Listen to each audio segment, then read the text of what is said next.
Good morning बच्चों। आज हम कक्षा 11 मैथमेटिक्स कॉम्प्लेक्स नंबर का चैप्टर हमने किया था। आज हम पढ़ेंगे कि किसी भी कॉम्प्लेक्स नंबर का ज्योमेट्रिकल मीनिंग क्या होता है। This concept is very very important और वेरी वेरी प्रैक्टिकल। थ्योरेटिकल नहीं है, प्रैक्टिकल है। और इसमें हमने थोड़ा सा हम रिव्यू करते हैं कि पिछले लेक्चर के अंदर हमने क्या किया था कि कोई भी कॉम्प्लेक्स नंबर क्या होता है, उसको हमने कैसे, उसको हम किसी कॉम्प्लेक्स प्लेन के अंदर कैसे उसको रिप्रेजेंट करते हैं, इसके बारे में हमने बताया था। क्या होता है कॉम्प्लेक्स नंबर? जैसे कि z हमारे पास कोई कॉम्प्लेक्स नंबर है x प्लस आइटा y। यहाँ पर z क्या है? कोई भी कॉम्प्लेक्स नंबर है। कॉम्प्लेक्स नंबर क्या होता है? जिसके अंदर एक रियल पार्ट होता है और एक क्या होता है?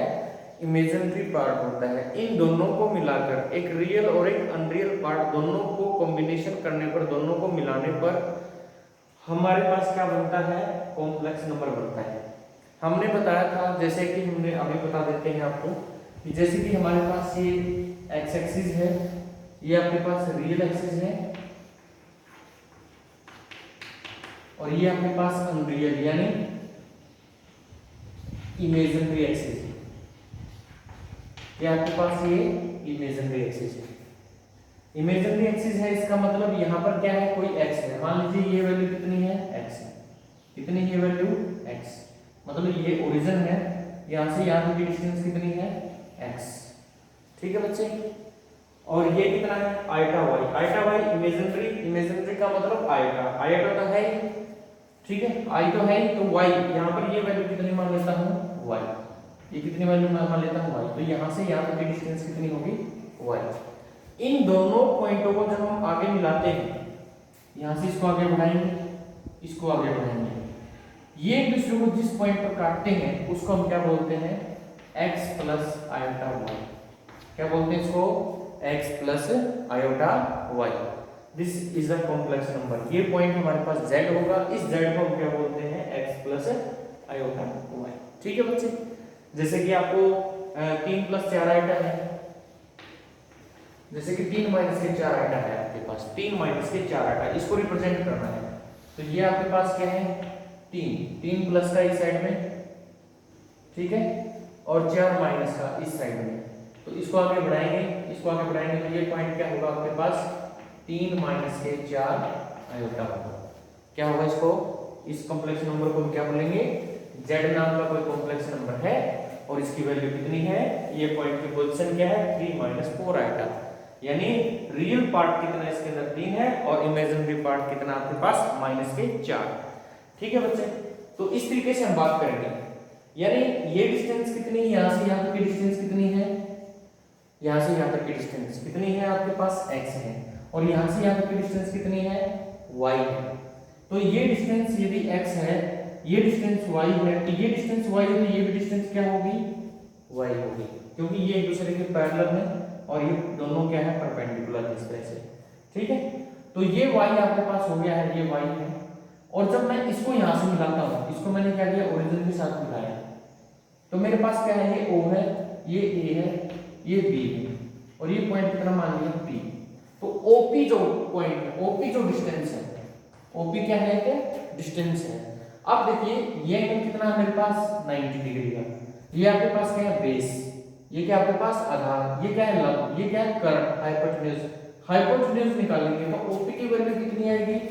अंडर द रूट आधार का वर्ग जमा में लंब का वर्ग का वर्गमूल। तो आपके पास ये वैल्यू कितनी आ गई?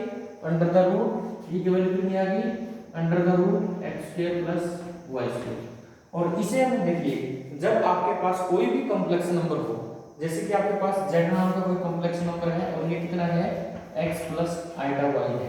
जो इसका रियल पार्ट है इसका हमने क्या कर दिया? स्क्वायर कर दिया। और जो इमेजिनरी का i छोड़ के y पार्ट है, y वैल्यू है, इसका भी क्या कर दिया? हमने स्क्वायर कर दिया। और उसका क्या कर दिया? मैंने वर्गमूल कर दिया। इसको हम क्या बोलेंगे? मॉडुलस। क्या बोलेंगे इसको? मॉडुलस। क्या बोलेंगे इसको? Modulus of a complex number. Modulus of a complex number. Modulus of a complex number. जैसे कि आपको बोल दिया जाए भाई 3 माइनस के 4 आइटा का मॉडुलस निकालिए। What is the modulus? इसका मॉडुलस निकालना है। तो मॉडुलस क्या होगा? मॉडुलस एक्चुअल में क्या होती है? डिस्टेंस होती है। क्या होती है? क्या किसी भी बिंदु की मूल बिंदु से दूरी कितनी है उसे हम क्या बोलते हैं? मॉडुलस है। जैसे कि हमारे पास ये बिंदु है, ये आपके पास क्या है? एक तो बिंदु ये था, एक बिंदु ये था, लेकिन इन दोनों से हमारे पास जो अंतिम बिंदु प्राप्त हुआ वो P बिंदु प्राप्त हुआ। इसकी ओरिजिन से, इसका मूल बिंदु से, ये मूल बिंदु आपका ओरिजिन, इसको इंग्लिश में ओरिजिन बोलते हैं। इसकी P बिंदु की जो सीधी रेखा है इसको हम क्या बोलते हैं? OP, यानी इसे क्या बोलते हैं? डिस्टेंस। क्या बोलते हैं इसको? Distance of A point from the origin, किसी भी बिंदु की मूल बिंदु से दूरी। और वो हमेशा क्या होती है? पॉजिटिव होती है, धनात्मक होती है। दूरी कभी भी ऋणात्मक नहीं हो सकती। तो इन चीजों से हम बात करेंगे कि ये वैल्यू आपके पास क्या होगी? x² + y² का अंडर। तो मेरे को इसका मॉडुलस निकालना है। तो मॉडुलस क्या रहेगा इसका? √3 का स्क्वायर प्लस माइनस के 4 का स्क्वायर। ठीक है बच्चे? तो मेरे पास क्या होगा? 3 का स्क्वायर कितना होगा? 9 प्लस माइनस का स्क्वायर प्लस 4 का 16। तो कितना हो गया मेरे पास? 25। और 25 का वर्गमूल कितना होगा? 5 यूनिट। क्या हो गया? 5 यूनिट। तो आपके पास क्या होगा? इसकी मॉडुलस वैल्यू कितनी आ गई? 5। ठीक है, नॉट -5, -5 नहीं, क्योंकि मैंने बताया था मॉडुलस हमेशा क्या होता है? पॉजिटिव होता है। मॉडुलस हमेशा क्या होता है? पॉजिटिव होता है। और किसी भी वर्गमूल की वैल्यू कितनी होती है? पॉजिटिव वैल्यू होती है। किसी भी वर्गमूल, बोलते हैं ना 25 का वर्गमूल -5 + 5, गलत। केवल और केवल कितना? +5। ठीक है बच्चे? तो सबसे पहली चीज हमने क्या पढ़ी कि इसे हम बोलते हैं geometrical meaning of a complex number, कि कोई भी कॉम्प्लेक्स नंबर उसका मतलब क्या है, उसका ज्योमेट्रिकल, यानी जब उसको ग्राफ पेपर के ऊपर प्रदर्शित करते हैं तो वहां से क्या क्या चीजें निकल के आती हैं। पहली चीज क्या निकल के आई कि कोई भी कॉम्प्लेक्स नंबर ओरिजिन से कितनी दूरी पर है, इसका हमने एक सूत्र बना लिया। क्या है वो? वर्गमूल रियल पार्ट का स्क्वायर प्लस इमेजिनरी पार्ट के कोफिशिएंट का स्क्वायर। ठीक है? तो z = x + iota y, z = x + iota y, तो √z मॉडुलस z, इसे क्या बोलते हैं? Modulus z। इसे u किसका निशान है? मॉडुलस का, निरपेक्ष मान का। मॉडुलस z कितना होगा? √x² + y²। जैसे कि आपके पास एक कॉम्प्लेक्स नंबर है, जैसे कि z कितना है? 7 + के 24 आइटा, ये इसका आपने मॉडुलस निकालना है। इसका मॉडुलस कितना होगा? √7 का स्क्वायर कितना होगा? 49 प्लस में 24 का स्क्वायर कितना होगा? 576। तो इन दोनों को जोड़ देंगे तो कितना आएगा? 625। कितना आएगा?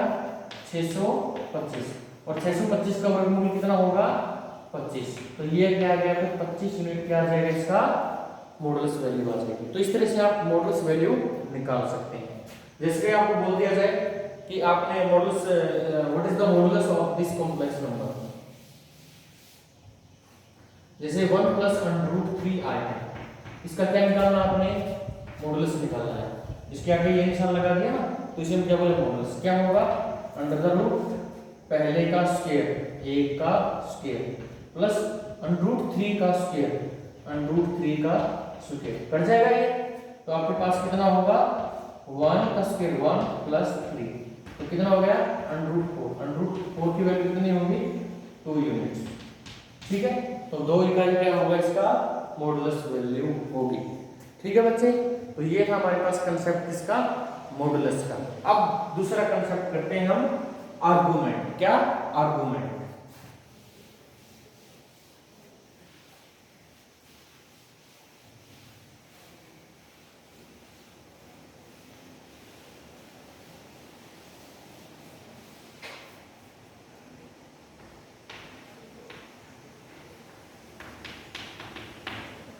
Argument of a complex number, argument या एम्पलीट्यूड।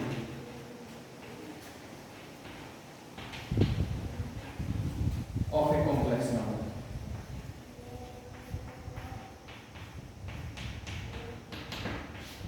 किसी भी कॉम्प्लेक्स नंबर का आर्गुमेंट या एम्पलीट्यूड क्या होता है?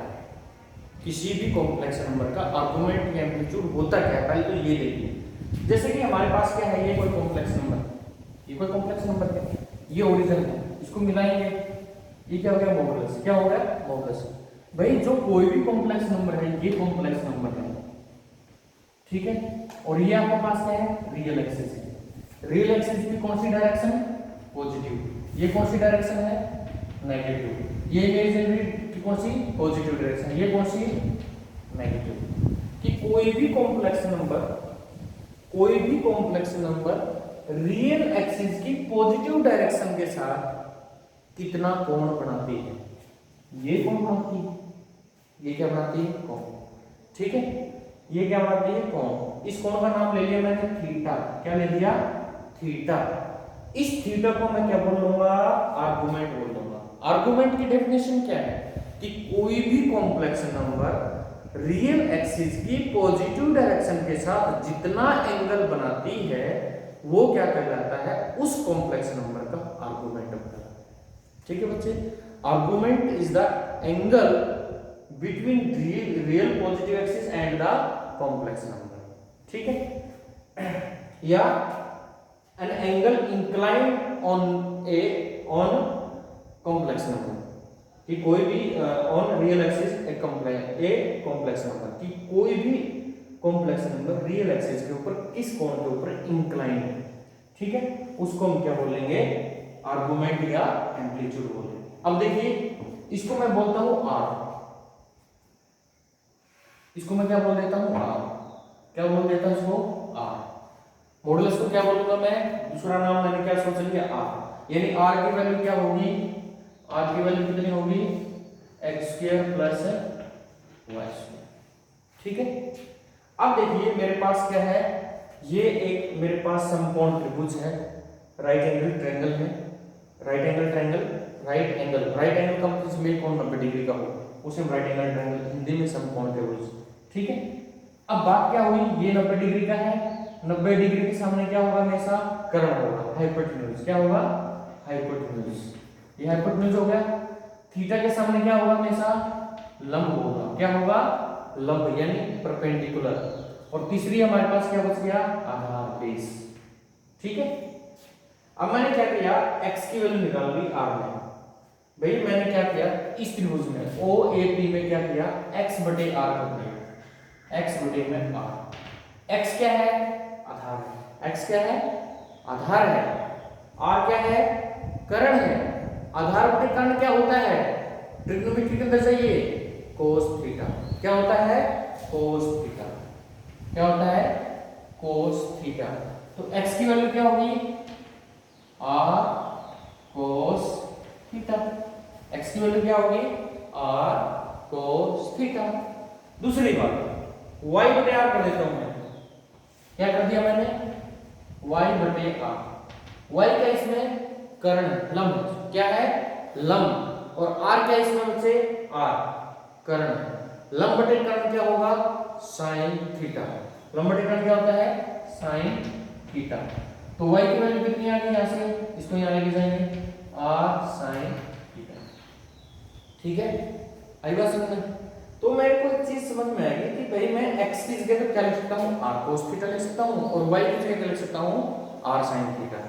तो जो मेरे पास ये कॉम्प्लेक्स नंबर था ना z, ये क्या बन गया, r x की जगह क्या, cos theta plus eta sin theta, eta. y की जगह क्या है, r sin थीटा। r यहां पर भी, r यहां पर भी, तो r ले लिया कॉमन, तो कितना आ गया यहां, cos theta plus iota sin theta, ठीक है। अब यहां दो चीजें आ गई, किसी भी कॉम्प्लेक्स नंबर का ज्योमेट्रिकल मीनिंग हमने बताना था। ज्योमेट्रिक मीनिंग का मतलब क्या है कि किसी भी कॉम्प्लेक्स नंबर को जब हम ग्राफ पेपर के ऊपर ड्रा करते हैं, लिखते हैं, तो वहां से क्या क्या चीजें निकल के आती है। क्या क्या चीजें निकल के आई कि किसी भी कॉम्प्लेक्स नंबर, एक कॉम्प्लेक्स नंबर है z, ठीक है, उसकी दो चीजें होती हैं, क्या, एक होता है मॉडुलस और एक होता है आर्गुमेंट। उसका मॉडुलस कितना है, r है, और उसकी वैल्यू कितनी है, x स्क्वायर प्लस है y स्क्वायर, थीटा है, आर्गुमेंट क्या है, थीटा है। ये थीटा है, अब थीटा की वैल्यू हम निकाल लेंगे। ठीक है, अब क्या कर दिया मैंने, इसके बटे में ये कर दिया, इसके बटे में ये किया तो y बटे में x, इसके बटे में ये कर दिया तो कितना हो गया मेरे पास y बटे x, इसके बटे में ये करूंगा तो r से r कट जाएगा, sin बटे cos क्या हो जाएगा टेंजेंट थीटा, क्या हो जाएगा टेंजेंट थीटा। तो यहां से थीटा की वैल्यू भी आप निकाल सकते हैं। ठीक है बच्चे, अब देखिए ये दो चीजें इंपॉर्टेंट है।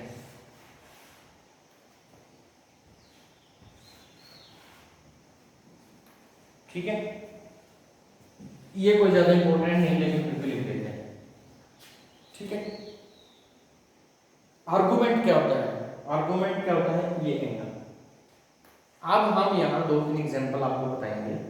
जो पहली वैल्यू होती है वो cos थीटा होती है, पहली वैल्यू क्या होती है cos थीटा होती है, दूसरी वैल्यू क्या होती है sin थीटा, क्या होती है sin थीटा।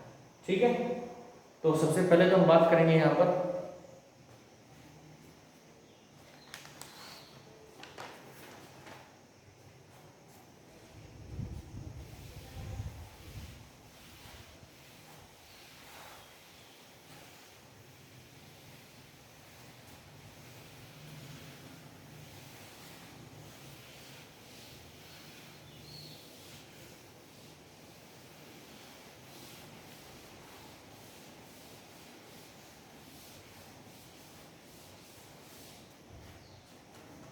एक z नाम का कोई कॉम्प्लेक्स नंबर दिया हुआ है 1 प्लस √3i। आपने क्या निकालना है, find its modulus and argument and also represents in polar form। ठीक है, अभी तक हमने 2 चीजें पढ़ी हैं, क्या क्या पढ़ा हमने, एक तो मॉडल्स निकालना, मॉडल्स क्या होता है r क्या होता है √x² प्लस y²। ठीक है, x क्या है यहां पर, ये वैल्यू 8 का स्क्वायर, y क्या आपके पास ये √3 का स्क्वायर, इससे कट जाइए तो ये मेरे पास कितना आ जाएगा, तो 1 और 3 4। ठीक है, अब मैंने क्या निकालना है, थीटा निकालना है। थीटा निकालने के लिए सबसे पहले क्या करना है, आपने x बटे r बराबर क्या होता है cos थीटा, और दूसरी बात y बटे r क्या होता है। ठीक है, सबसे पहले तो ये बात देखो, ये किसको रिप्रेजेंट करता है, ये cos वाले को रिप्रेजेंट करता है, ये किसको रिप्रेजेंट करता है sin को रिप्रेजेंट करता है। cos की वैल्यू भी क्या है पॉजिटिव है, sin की वैल्यू भी क्या है पॉजिटिव है। बताओ cos भी पॉजिटिव sin भी पॉजिटिव, कौन सा क्वाड्रेंट में भाई, ऐसा कौन सा चतुर्थांश है, ये देखिए, ये फर्स्ट, ये सेकंड, ये थर्ड, ये फोर्थ, ऐसा इनमें से कौन सा है जिसमें सभी साइन भी पॉजिटिव cos भी पॉजिटिव। देखो यहाँ तो केवल साइन पॉजिटिव होता है, यहाँ केवल cos पॉजिटिव होता है, यहाँ टेंजेंट पॉजिटिव होता है, यहाँ पर क्या होते हैं ऑल पॉजिटिव, यहाँ पर क्या होते हैं ऑल पॉजिटिव। ठीक है, यानी आपके पास क्या है, जहां साइन और cos दोनों पॉजिटिव, कौन सा क्वाड्रेंट है फर्स्ट क्वाड्रेंट, क्या है फर्स्ट क्वाड्रेंट। इसलिए जो इसका उत्तर आएगा 0 डिग्री से 90 के बीच में आएगा। क्या होगा भाई 0 डिग्री और 90 के बीच में होगा। ठीक है, अब देखिए y बटे r, y कितना है वर्गमूल 3। ठीक है ना, यही है ना वर्गमूल 3। r कितना है 2, वर्गमूल 3 बटे 2 बराबर है साइन थीटा। भाई साइन के किस कोण के ऊपर इसकी वैल्यू वर्गमूल 3/2 होती है? साइन का वो कोण बताओ जहां पर वर्गमूल 3/2 वैल्यू हो। कितना? टेबल याद होगी आपको, साइन 0 0, साइन 30 1/2, साइन 45 1/2, साइन 60 वर्गमूल 3/2, यानी यहाँ पर थीटा का मान कितना आ जाएगा? 60 डिग्री। या फिर दूसरे तरीका, एक्स कितना है? 1, आर कितना है? 2, बराबर है कोस थीटा। कोस की टेबल पे जाओ और किस कोण के ऊपर इसकी वैल्यू 1/2 होती है, यहां पर भी आपको क्या मिलेगा? 60।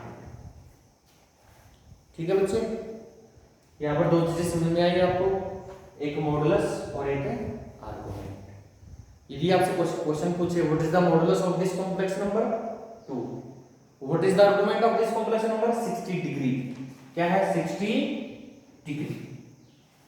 ठीक है बच्चे, अब यहां पर आप थोड़ा सा और करते हैं इसको कि यदि आपके पास कोई भी डिग्री देती है, क्या देती है? कोई भी डिग्री का कोई कोण देता है, इसको आपने किस में बदलना है? रेडियन में। किसमें बदलना है? रेडियन में। क्यों? जैसे कि आपके पास लंबाई होती है ना मीटर में, तो उसको किलोमीटर में बदल सकते हैं, सेंटीमीटर में बदल सकते हैं। उसी तरह से कोण भी क्या होता है? डिग्री। और इसका जो एसआई मात्रा का है, एसआई यूनिट क्या है इसकी? रेडियन। रेडियन में कैसे बदलेंगे कि जो भी एंगल दिया हुआ है, डिग्री जैसे 60 डिग्री दिया हुआ ना, 60 डिग्री, इसको क्या करेंगे? 60 को गुणा में पाई बटे 180 कर देंगे। गुणा में पाई बटे में कितना? 180। और पाई को क्या रहने देंगे? केवल और केवल पाई ही रहने देंगे। तो 60 6 3 18, तो कितना उत्तर आ गया? पाई बटे 3। ये क्या आ गया? रेडियन। क्या आ गया? रेडियन। रेडियन लिखने की आवश्यकता नहीं है, जब पाई आपने लिख दिया, पाई में रिप्रेजेंट आपने कर दिया है, तो ये अपने आप में किसको प्रदर्शित करता है? रेडियन के अंदर ही अपने आप को प्रदर्शित करता है। ठीक है बच्चे, तो हमारे पास z नाम का कॉम्प्लेक्स नंबर था। यहाँ पर दो चीजें हमें समझ में आई। क्या भाई? क्या था? इसका मॉडुलस तो कितना आ गया? मॉडुलस यानी r, r कितना आ गया आपके पास? 2, और थीटा कितना आ गया? पाई बटे 3, यही था ना। और z नाम का कॉम्प्लेक्स नंबर, ये दो पहला उत्तर आ गया। मॉडुलस कितना आ गया इसका? 2। दूसरा उत्तर आर्गुमेंट कितना? पाई बटे 3। तीसरी बात, also representing polar form. Polar form, polar form क्या होता है? z इज इक्वल टू, मैंने क्या बताया था? z is equal to x plus iota y होता है ना। x क्या होता है? x क्या होता है? r cos theta plus iota y. Iota क्या होता है? आइटा है तो आइटा, वाई क्या होता है? r sin theta. r हमने क्या निकाल लिया बाहर? कितना हो गया? cos theta plus iota sin theta. cos theta plus minus, इसको हम क्या बोलते हैं? क्या बोलते हैं? z is equal to z बराबर है r cos theta plus iota sin theta. क्या होता है? पोलर फॉर्म होती है। क्या होती है ये? Polar form. अब z is equal to r कितना है मेरे पास? 2, कितना होता है? 2 cos थीटा, cos थीटा कितना है? पाई बटे 3 प्लस आइटा sin पाई बटे 3। थीटा की वैल्यू कितनी आई है मेरे पास? पाई बटे 3। तो z बराबर है r इन 2 में bracket cos theta plus iota sin theta को क्या बोलते हैं? पोलर फॉर्म बोलते हैं। ये क्वेश्चन बहुत ही इंपॉर्टेंट था। इस तरह के हम एक दो क्वेश्चन और करेंगे। वेरी वेरी इंपॉर्टेंट, बहुत ज्यादा इंपॉर्टेंट क्वेश्चन है। ठीक है बच्चे,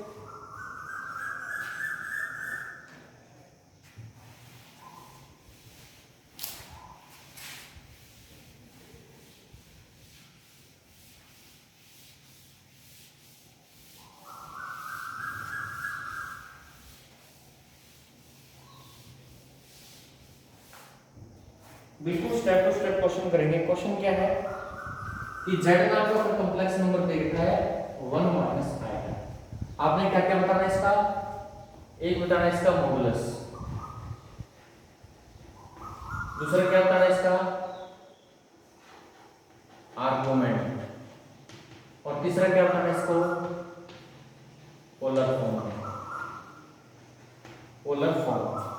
ठीक है, थीटा की फॉर्म में। तो सबसे पहले तो हम क्या निकालेंगे, इसका मॉडुलस। मॉडुलस यानी आर क्या होता है, अंडर द रूट 1 का स्क्वायर प्लस, जिसके आगे नहीं होता वहां पर क्या होता है 1 लिख देंगे, कोई फर्क नहीं पड़ता। तो यहाँ हो गया -1 का स्क्वायर। ठीक है जी। तो आर की वैल्यू क्या होगी, 1 का स्क्वायर 1 प्लस -1 का स्क्वायर 1, तो क्या हो गया √2, यानी आर की वैल्यू कितनी होगी, √2। ठीक है। अब दो चीजें इंपॉर्टेंट जो हमने बताई थी, x बटे r बराबर है cos थीटा, y बटे r बराबर है sin थीटा। ये x का काम करेगा, ये किसका काम करेगा, y का। x कितना आपके पास 1, r कितना आपके पास वर्गमूल 2 बराबर है cos थीटा। x बटे r बराबर है cos थीटा।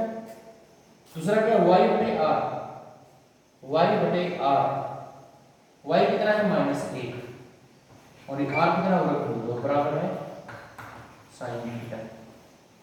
अब यहां पर सोचना है आपको। अब क्वेश्चन क्या है, 11वीं का मैथमेटिक्स करने से नहीं होता, सोचने से होता, आपको सोचना है भाई। cos थीटा का क्या है, यहाँ पर cos थीटा का क्या आपके पास पॉजिटिव और sin थीटा क्या आपके पास नेगेटिव। अब एक बात आइए, ये फर्स्ट क्वाड्रेंट, ये सेकंड, ये थर्ड, ये फोर्थ, यहां पर क्या है ऑल पॉजिटिव, यहां पर क्या है साइन पॉजिटिव, यहां पर क्या है cos पॉजिटिव, यहां पर क्या है टेंजेंट पॉजिटिव। अब यहां पर देखो cos क्या है पॉजिटिव, cos पॉजिटिव है कहां पे, यहां पे, यहां दो जगह है कि नहीं, यहां से भी पॉजिटिव है तो cos भी पॉजिटिव होगा, यहां पर cos पॉजिटिव है। साइन नेगेटिव, यहां साइन नेगेटिव नहीं है, यहां पर क्या केवल cos पॉजिटिव है और cos का उल्टा सेकंड पॉजिटिव है, साइन यहां पर क्या है नेगेटिव। तो इसलिए आपका जो उत्तर आएगा वो किस में आएगा, फोर्थ। यहां पर जब थीटा की बात करेंगे, कोण की बात करेंगे, कोण कौन से में आएगा 270 और 360 के बीच में होगा। किसके बीच में होगा, 270 और 360 के बीच में। ठीक है जी।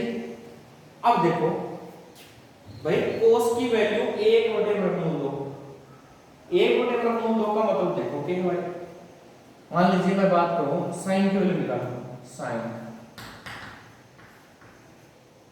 270 में मैं कितना जोड़ूं, 270 में मैं कितना जोड़ूं, 1/√2, 1/√2 45 डिग्री पे होता है। साइन की टेबल पे पढ़ो, cos की टेबल पढ़ो, कितना होता है 45 डिग्री पे होता है 1/√2, साइन पे भी और cos पे। इसमें 45 में जोड़ दूं, क्या कर दूं इसमें जोड़ दो, ठीक है। तो आपके पास क्या होगा, अब देखिए मैंने क्या कर दिया, ये साइन कितना बना दिया मैंने 270 प्लस में 45 कितना बन गया 315, कितना बन गया 315 डिग्री। 315 को मैंने क्या लिख दिया 270 प्लस 45 लिख दिया। अब ये 315 किस क्वाड्रेंट में है, फोर्थ क्वाड्रेंट में, तो साइन इसकी वैल्यू क्या आएगी नेगेटिव आ गया। 270 का केस में क्या हो गया, चेंज हो जाएगा, चेंज कब होता है 90 और 270 आ जाएगा। ये हमने पिछली क्लासेस के अंदर हमने किया था, basic information, basic of trigonometry में, ठीक है। साइन 270 के केस में क्या होगा, चेंज हो जाएगा, साइन किस में चेंज होगा, उसके कॉम्प्लीमेंट में cos में, और ये वैल्यू कितनी 45, और cos 45 की वैल्यू कितनी होती है, माइनस तो है ही है, cos 45 की वैल्यू कितनी होती है मानो 1/√2। तो बच्चे हम क्या कह सकते हैं, यहाँ पर जो थीटा है वो थीटा कितना है 315 डिग्री, कितना है थीटा की वैल्यू कितनी है 315 डिग्री, कितनी है डिग्री। यदि मैं इसको किस में बदलना हूं, रेडियन में, गुणा में पाई बटे 180, इसको कितना कर दें गुणा में पाई बटे में 180, तो ये 5 में कटेगा, 5 पे 36 5 180, 5 पे 63, 9 चौका 37, 9 7 63। थीटा की वैल्यू कितनी आ गई? 7 पाई बटे में 4। ठीक है, तो हमको पहली चीज क्या निकालनी थी? मॉडुलस। मॉडुलस कितना था? वर्गमूल 2। दूसरी चीज क्या निकालनी थी? आर्गुमेंट। आर्गुमेंट कितना आया? 7 पाई बटे में 4। और तीसरी चीज क्या निकालनी है? Polar form. पोलर फॉर्म क्या होती है? पोलर फॉर्म क्या होती है?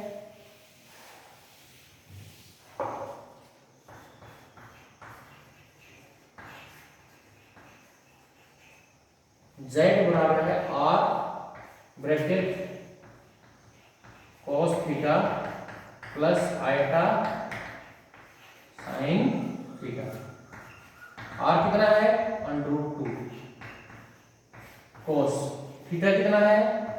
7 पाई बटे में 4 प्लस आयटा साइन 7 पाई बटे में 4। तो ये आपका क्या हो जाएगा? आंसर।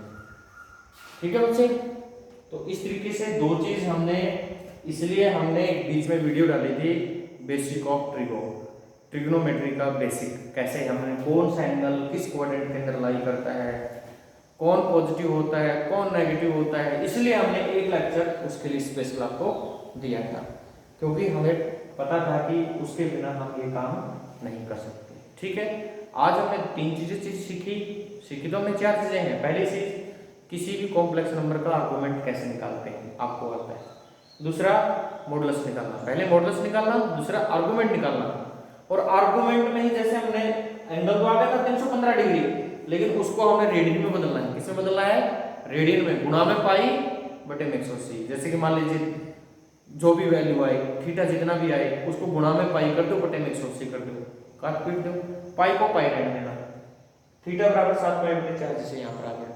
फिर क्या है, किसी भी कॉम्प्लेक्स नंबर को पोलर फॉर्म में कैसे लिखा जाता है? z बराबर है r cos theta plus eta sin theta. तो z इज इक्वल टू √2, क्योंकि r हमारे पास कितना √2। r क्या होता है यहाँ पर? मॉडुलस। क्या होता है? मॉडुलस। थीटा क्या होता है यहाँ पर? आर्गुमेंट। यदि किसी कॉम्प्लेक्स नंबर को मॉडुलस आर्गुमेंट की फॉर्म में, मॉडुलस और आर्गुमेंट के कॉम्बिनेशन में लिखते हैं, तो उसे हम क्या बोलते हैं? Polar form. क्या बोलते हैं? पोलर फॉर्म बोलते हैं। ठीक है, तो ये बहुत ही इंपॉर्टेंट वीडियो है और आपने इसको करना है। Thank you.